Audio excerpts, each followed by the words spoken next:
Greetings to you people. And once again, welcome to the Forum of the Verbal Passion. We're going to get right down into it as I again welcome you to the story of Burner. Now last when we spoke, my man how you had got gunned down by Delroy. So what's going to happen this time as we go right into it?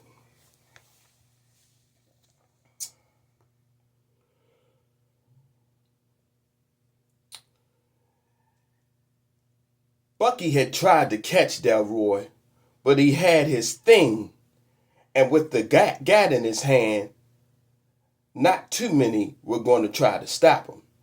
At the hospital, Hao Yu was placed in the trauma center and not long after placed in ICU. He seemed to be fighting for his life as best he could. There was no question Delroy had it coming from Bottle and her crew. It was just a matter of how and when the vengeance would take place. Get petty, my ninjas, Bottle fumed as she spoke to her girls on the FaceTime chat. This ninja shot my brother over a plucking dance battle? Yo, what the pluck? Is you serious? Bop Bop spoke next, saying, I'm feeling laying my hammers on this heathen. You know I don't like no heathens. I'm just saying, in my world, heathens and trifling ass ninjas are one and the same. I know that's right, said Penny Girl. So what we doing? We making a move on this ninja and his flaky ass crew or what? Said Sticky. All the crew of Bottles was down to dead Delroy and whoever rolled with him. And when Bottle and her girls was on you, your days were numbered. 4 days later, Hao Yu didn't make it, which pushed Bottle's want for revenge into overdrive. She looked everywhere, her and her girls, but they couldn't find the ninja Delroy. He was like a ghost. The funeral was sad as jit, with Mrs. Chen Grant, Bottle's mother, sobbing inconsolably. Bottle's face, along with her girls, was about as dry as a rapid running river as well.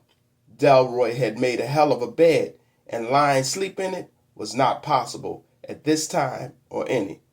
Man, I ain't mean to shoot that ninja. I just lost control. You know what I'm saying? The ninja was plucking with my rep, yo. You know I can't have nobody messing with my plucking rep, homie. Delroy shook and sweat wildly as he tried to calm himself and take a hail off the blunt and enjoy the Patron they were sipping on, he and his homeboy Reese. Reese spoke up saying, I don't know, my ninja. The move you pulled was kind of foul, you know? No judgment, and I'ma hold you down for a spell. But I'ma need that green to keep it hush, you know what I mean? Long as you keep it funky, you can chill here with me and mine. They ain't gonna find you, you heard? Delroy nodded nervously as Reese finished his words. At the same time, Delroy knew his days were numbered at Reese's place. On top of the fact that AC, Reese's lady, didn't really want him at their place, the money that Reese was asking for was steep, $1,000 a day, and Delroy had only about 25 that he could really touch anyway. As he was on borrowed time and a guilty state of mind, Delroy's nights were sleepless, and his days seemed endless. After about 4 months, Reese's place got busted and Delroy was caught, hauled off to prison. Needless to say, Bottle and her girls were pissed as their plans for revenge were now foiled. On the other hand, Bottle was a thinker, and sitting pretty and comfy in prison wasn't going to cut it for Delroy as far as she was concerned. She called a meeting with her and her crew, and things went down a little something like this. Look, y'all my girls, family, shit, Bottle said with a quick swallow of the Grey Goose the girl shared straight from the bottle. Bottle was furred. For real, but not so much she wasn't aware of what was going on. With slurred words, she continued to speak, her body swinging and swaying and lurching about. Look, look, my witches, look, we got some shit to handle. We gotta get some money up for reals, cause we gotta get that witch ass Ninja Delroy out on these streets again. Fade, Bop Bop, Penny, Sticky, and Skates were all in agreement with what Bottle was spitting. They also were pretty furred as well.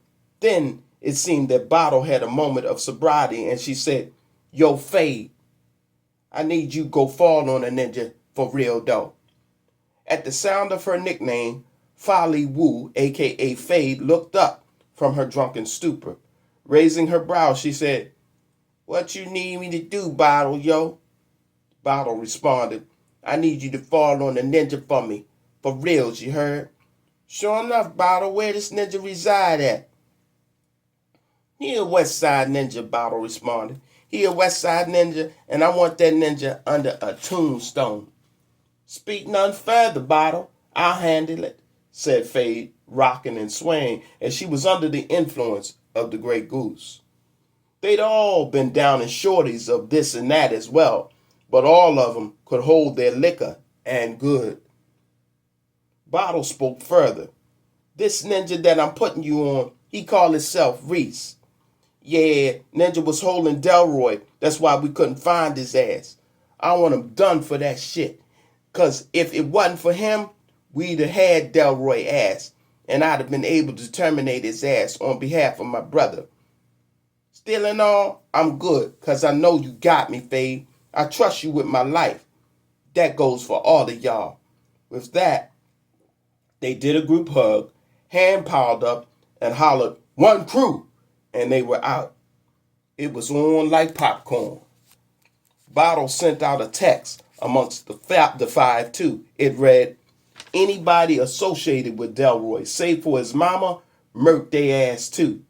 The ninja did my baby bro with a burner, and now I'ma burn him like a satanic homecoming. Needless to say, Bottle was hella mad. The earth was about to be bloody red due to the death of Hao Yu, and nothing and no one, including a burner, would cease her vengeful onslaught. Early the next day. Bottle didn't work hard. She sold life insurance. Kinda ironic when one knew and understood how deadly she could be with her hands. But she worked part-time hours and raked in about 36 grand a month. If you do the math, that's $32,000 a year. Her loot got her ears and eyes in the streets. All she had to do was pay Reds or any other bros or hoes with substance abuse issues, and they would tell her any information she needed. That being said, Bottle crept up on Bits easy. Word on the streets was that Bits was the pluck boy that sold Delroy the burner that killed Hao Yu. Bottle also realized he was with Delroy on the night he shot her baby brother. Bottle knew she wanted to kill this ninja, but not right away. Nah, not right away. She watched him as he got a donut from the Seven Things and Sing convenience store. She watched him eat his donut with the pink frosting and argue with his baby mama on his cell phone. She watched the nasty, no-good ninja take a whiz in the alley. She watched him blaze up a cigarette and stand with one hand in his dip as he took Hales off the cigarette. Then Bottle made it up in her mind this was the last breakfast and cigarette the ninja was going to ever have. As Bits extinguished his cigarette, Bottle crossed the street to square up with him. Before Bits realized it, Bottle was like 2 feet away from him. He tried to make a run for it, but Bottle was quick, caught up to him, and snatched him up by the back of his hood on his coat. Immediately, the ninja started switching up. He went from a straight up gangster type to a pussy wussy ninja. And I mean totally. Come on, Bottle Man. You know you my witch. You know I flocks with you. I mess with you for real. Come on. Before Bottles could say anymore, before Bits could say anymore, Bottle 5-pieced him. 3 to the eyes and mouth, and 2 to his gut. All the ones to Bits' face left him bloody and busted. The punches to the gut dropped him to his knees, and he had no wind. He spoke, gasping for air. Bottle. But Bottle didn't give a good pluck about what Bits was saying and carried on handling his ass to him. She spoke the only words she would say as she whooped Bits' ass. You like selling burners? Huh, pluck boy? Witch ass ninja. Then she kicked Bits about a dozen times in his face. Blood and teeth were all on the sidewalk. Bottle started laughing. She then threw yellow pieces of paper on the ground as a sign to Bits that he was a yellow belly. Words on the paper read, "Beg for your life." Bits wasn't the best reader, but after sounding the words out, he said, You want me to beg for my life? His words were all mangled due to his bloody lips that were swollen and his broken jaws and missing teeth. At first, Bits refused. Witch, you crazy. I ain't begging you. Bits spit blood and tried to get to his feet, but Bottle grabbed one hand and twisted it while she stepped on the fingers of the other. Okay, hollered Bits, and he began crawling and begging Bottle to spare his life. As he crawled to her and begged her, Bottle dropped the yellow pieces of stationery paper in front of him. Please, Bottle, please don't kill me, please. After Bits begged for about 5 minutes, Bottle pulled out her wooden bottle, activated the trigger, and in one swing of her wooden weapon, sliced Bits' jugular vein, and he was done like a setting sun. Bottle had made Bits beg for his life, a minute for each day her brother fought for his own, and 1 minute for the last time she saw her little heart Hallyu. As Bits lay bleeding out, a warm tear trickled down Bottle's cheek, and she left Bits now cold shell to live rent-free in people's hearts and minds. From here on out. Tune in next time as we get down to the story of Burner and the exciting saga that will ensue. Peace.